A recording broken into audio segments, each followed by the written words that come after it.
స్నేహం మనందరి జీవితంలో చాలా ముఖ్యమైన పదం కదా. అవును, ఖచ్చితంగా. కానీ ఒక నిజమైన గొప్ప స్నేహితుణ్ణి గుర్తించడమిలా. మన చుట్టూ చాలామందుంటారు, కానీ ఆ కష్టకాలంలో ఎవరు మనతో ఉంటారు? నిజమే. మన సంతోషాన్ని మనకంటే ఎక్కువగా ఎవరు పంచుకుంటారు? ఇది పెద్ద ప్రశ్నే. సరిగ్గా ఈరోజు మనకు అందిన ఒక మూలం ఇదే ప్రశ్నను విశ్లేషిస్తోంది. ఆసక్తికరంగా ఈ ఆలోచనలు దాదాపు 2,500 ఏళ్ల క్రితం తథాగతుడు అంటే బుద్ధుడు తన భిక్షువులకు చెప్పినట్లుగా ఈ పత్రంలో ఉంది. అవును. ఇందులో ముఖ్యంగా గమనించాల్సిన విషయం ఒకటుంది. ఏంటది? ఇక్కడ తెలివితేటలు అంటే ఊరికే పుస్తకాల్లో ఉండే జ్ఞానం కాదు. ఓకే. నమ్మకమైన బంధాలను ఏర్పరచుకుని వాటిని జీవితాంతం కాపాడుకునే ఆ సామాజిక వివేకమే అసలైన తెలివి అని ఈ మూలం నొక్కి చెప్తోంది. అంటే తెలివైన వ్యక్తికి మంచి స్నేహితులు ఖచ్చితంగా ఉంటారని దీనర్థమా? ఒక రకంగా చెప్పాలంటే అంతే. ఇది వినడానికి చాలా ఆసక్తికరంగా ఉంది. సామాజిక వివేకం. సరే, దీన్ని కొంచెం లోతుగా చర్చిద్దాం. ఈరోజు మనం ఈ 7 లక్షణాలను పరిశీలించి అవి మన ఈనాటి జీవితాలకు, మన స్నేహాలకు ఎలా వర్తిస్తాయో చూద్దాం. తప్పకుండా. మనకొందిన సోర్స్లో ఒక పాళి వాక్యముంది. అది వినగానే చాలా బలంగా అనిపిస్తోంది. ఏంటది? సత్తాహి భిక్కవే అంగేహి సమన్నాగతో మిత్తో సేవితబ్బో. ఆ దీనికి అర్థం, భిక్షువులారా 7 లక్షణాలు ఉన్న స్నేహితుడితోనే సాంగత్యం చెయ్యాలి. ఇది కేవలం ఒక సలహాలాగా లేదు, ఒక ఆదేశంలా ఉంది కదా. అవును, ఒక హెచ్చరికలాగా కూడా ఉంది. స్నేహితులను ఎంచుకోవడమనేది జీవితంలో ఎంత కీలకమైన నిర్ణయమో ఇది చూపిస్తోంది. మరి ఆ 7 లక్షణాలేంటి? సరే, అవి ఒకసారి చూద్దాం. 1. ఇవ్వడానికి కష్టమైన దాన్ని ఇవ్వడం. 2. చెయ్యడానికి కష్టమైన దాన్ని చేయడం. 3. భరించడానికి కష్టమైన దాన్ని భరించడం. మొదటి 3 అన్నీ కష్టమైనవే. అవును. ఇక 4. తన రహస్యాలను స్నేహితుడికి చెప్పడం. 5. స్నేహితుడి రహస్యాలను కాపాడటం. నమ్మకానికి సంబంధించినవి. సరిగ్గా. 6. ఆపదలో ఉన్నప్పుడు విడిచిపెట్టకపోవడం. మరియు చివరిది 7. సంపద కోల్పోయినప్పుడు తక్కువలా చూడకపోవడం. ఈ జాబితా చూసినప్పుడు నాకు మొదటి 3 చాలా బలంగా అనిపించాయి. ఇవ్వడం, చేయడం, భరించడం అన్నీ త్యాగానికి సంబంధించినవి. వాటితో మొదలు పెడదామా? తప్పకుండా. మొదటిది ఇవ్వడానికి కష్టమైన దాన్ని ఇవ్వడం. ఇది కేవలం డబ్బు గురించేనా? అస్సలు కాదు. మన సమయం, మన శక్తి, మన వనరులు ఏవైనా కావచ్చు. చాలాసార్లు మనం మాటలతో ఏం పర్వాలేదు, నేనున్నాను అనేస్తాం. అవును, చాలా సులభంగా చెప్పేస్తాం. కానీ నిజంగా అవసరం వచ్చినప్పుడు మన పనులను, మన సౌకర్యాన్ని వదులుకోవడానికి వెనకాడతాం. నిజమే. నాకు ఈరోజు చాలా పనుంది, లేదా ఇప్పుడు కుదరదు లాంటి సాకులు వెంటనే దొరుకుతాయి. కానీ ఈ సోర్స్లో సంఖ అనే బ్యాంకర్ ఉదాహరణ ఇచ్చారు కదా. అవును, సంఖ. అతను దురదృష్టం వల్ల పేదవాడైన తన స్నేహితుడు పిలియకు తన సంపదలో సగమిచ్చేశాడట. ఒక్క నిమిషం, సగం సంపద! ఊహించగలరా? అసలు సాధ్యమేనా అది? సినిమాల్లో తప్ప, నిజ జీవితంలో? అదే కదా అసలైన పరీక్ష. నిజమైన స్నేహం సౌలభ్యం మీద కాదు, త్యాగం మీద ఆధారపడి ఉంటుందని ఇది స్పష్టం చేస్తోంది. అంటే స్నేహితుడో కష్టంలో అన్నప్పుడు మన సౌకర్యాన్ని, మన భవిష్యత్తు భద్రతను కూడా పణంగా పెట్టి సహాయం చేయగలమో అనేది ప్రశ్న. సంఖ చేసింది కేవలం డబ్బు సహాయం కాదు, తన భవిష్యత్తులో సగభాగాన్ని స్నేహితుడికిచ్చాడు. అది నిస్వార్థానికి పరాకాష్ట. ఖచ్చితంగా. అంటే మనం మన స్నేహాలను ఎంత సౌకర్యవంతంగా ఉన్నాయనే దానిపై అంచనా వేస్తున్నామా? మన స్నేహితుడికి సహాయం చేయడం మనకు ఇబ్బందిగా అనిపిస్తే అది నిజమైన స్నేహం కాదంటారా? చాలా వరకు అంతే. ఇబ్బంది అనిపించినా స్నేహితుడి అవసరం మన ఇబ్బంది కంటే గొప్పదని భావించి ముందుకు వెళ్లడమే నిజమైన స్నేహం. ఓకే. 2వ లక్షణం కూడా దీనికి సంబంధించిందే. చెయ్యడానికి కష్టమైన దాని చెయ్యడం. ఇది శారీరక శ్రమ కావచ్చు, లేదా ఒక ప్రమాదకరమైన పని కావచ్చు. మూలంలో ఒక మహిళా ఉదాహరణ ఉంది.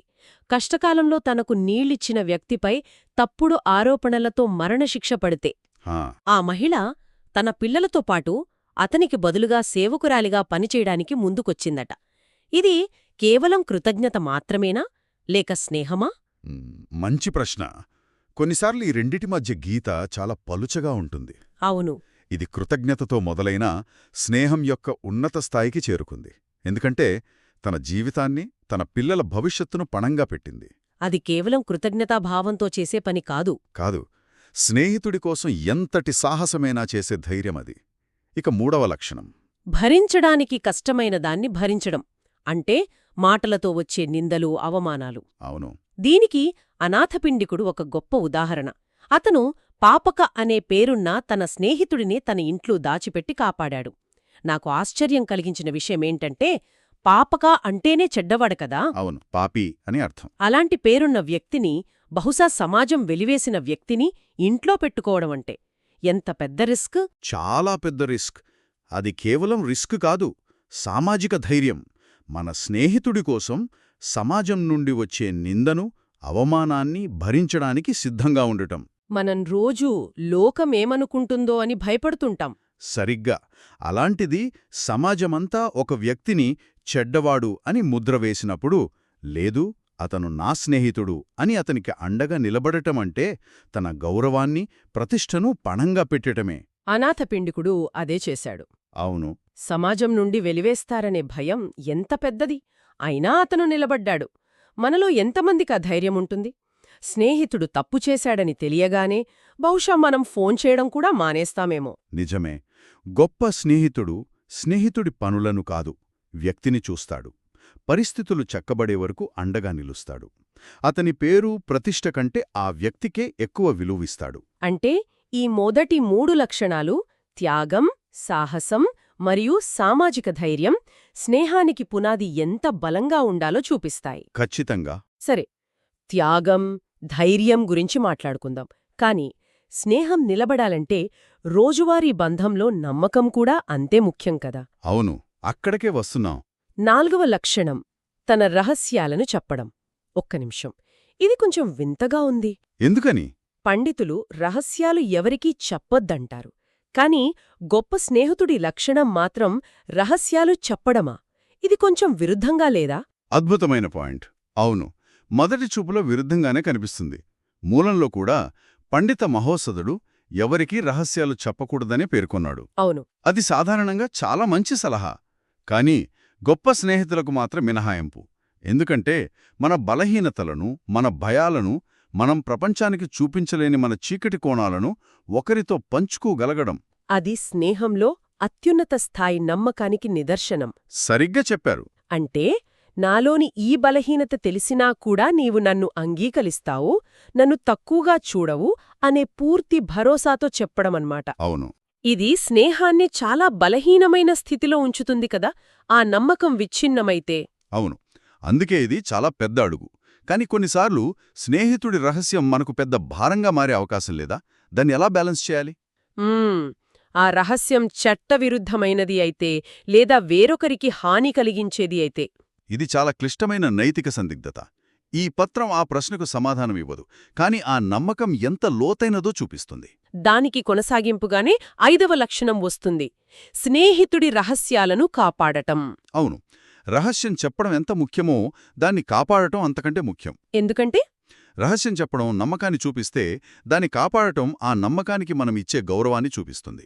అంటే మనకేదైనా లాభం వస్తుందన్నా, లేదా ఏదైనా ప్రమాదం నుండి తప్పించుకోవడానికైనా సరే, స్నేహితుడి రహస్యాన్ని బయటపెట్టకపోవడం, ఆ స్నేహితుడు మన బలహీనతలకు ఒక సురక్షితమైన పెట్టెలాంటివాడు. ఆ పెట్టెకు తాళం వేసి ఆ తాళాన్ని పారేయాలి అన్నమాట. అంతే. అవును, బాధ్యత అనే మాట ఇక్కడ చాలా ముఖ్యం. ఎందుకంటే ఆ నమ్మకాన్ని నిలబెట్టుకోలేకపోతే జరిగిన నష్టం కేవలం ఆ ఒక్క రహస్యానికే పరిమితం కాదు కదా. కాదు, మొత్తం స్నేహానికే. ఆ బంధం మళ్లీ మునుపట్లా ఉండదు. అస్సలుండదు. అందుకే ఈ 2 లక్షణాలు ఒకదానికొకటి ముడిపడి ఉన్నాయి. నమ్మకంతో చెప్పడం, బాధ్యతతో కాపాడటం. ఈ 2 లేకపోతే స్నేహం లోతుగా వెళ్లలేదు, కేవలం ఉపరితలంపైనే ఉండిపోతుంది. సరే, త్యాగం, నమ్మకం గురించి మాట్లాడుకున్నాం. కాని స్నేహం జీవితాంతం నిలబడాలంటే స్థిరత్వం కూడా ముఖ్యం గదా. ఖచ్చితంగా. అక్కడికే చివరి 2 లక్షణాలు మనని తీసుకెళ్తాయనుకుంటా. 6వది ఆపదలో విడిచిపెట్టకపోవడం. మరియు 7వది సంపద కోల్పోయినప్పుడు తక్కువగా చూడకపోవడం. ఈ 2 ఒకదానికొకటి చాలా దగ్గరగా ఉన్నాయి. అవును, ఇది మనల్ని అవసరానికి ఆదుకోని స్నేహితుల గురించి, అంటే ఫేర్ వెదర్ ఫ్రెండ్స్ గురించి ఆలోచింపజేస్తోంది. మన జీవితంలో ఎండ కాస్తున్నప్పుడు, మనం విజయవంతంగా ఉన్నప్పుడు మన చుట్టూ చాలామంది చేరుతారు, మన నీడలో సేద తీరడానికి. కానీ ఎప్పుడైతే మన జీవితంలో కష్టాల తుఫాను వస్తోందో ఆ నీడ మాయమైపోతుంది, వాళ్లు కూడా కనిపించకుండా పోతారు. ఇది చాలామందికి అనుభవమే.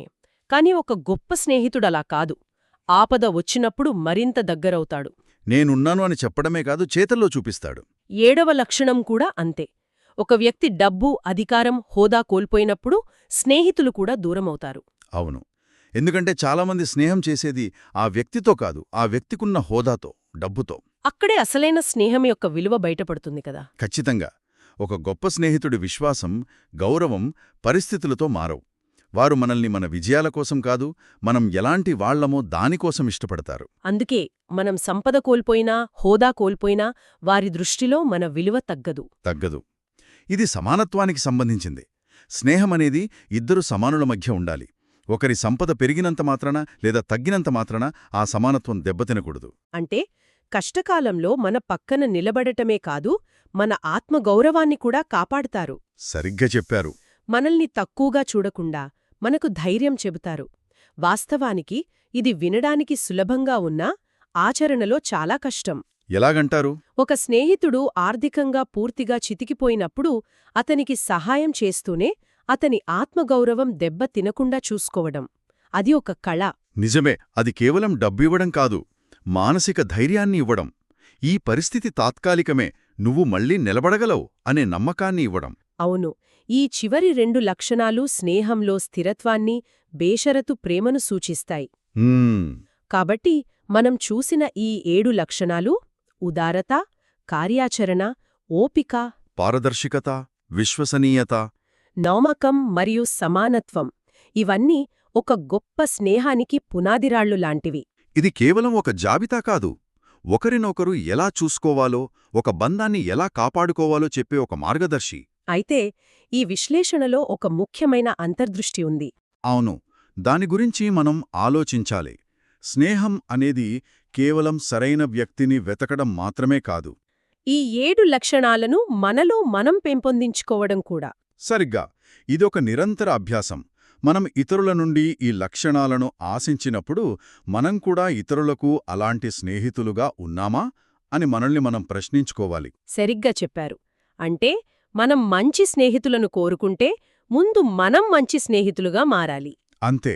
ఒక తెలివైన వ్యక్తి ఎలాంటి డబ్బుతో కొనలేని ఒక సామాజిక భద్రతా వలయాన్ని నిర్మించుకుంటాడని ఈ సోర్సు సూచిస్తోంది. ఆ భద్రతా వలయమే ఈ గొప్ప స్నేహితులు. కష్టకాలంలో మనం కింద పడకుండా పట్టుకునేది ఇదే. అవును. ఇది ఒక ముఖ్యమైన ప్రశ్నను లేవనెత్తుతుంది.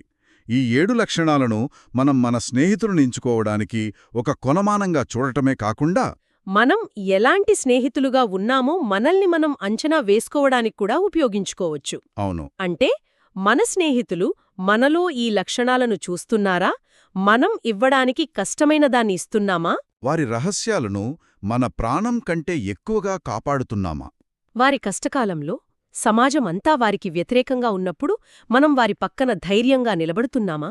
ఈ ప్రశ్నలకు మన మనస్సాక్షి ఇచ్చే సమాధానమే మనం ఎలాంటి స్నేహితులమో చెబుతుంది. ఈ ఆలోచనతో ఈ చర్చను ముగిద్దాం.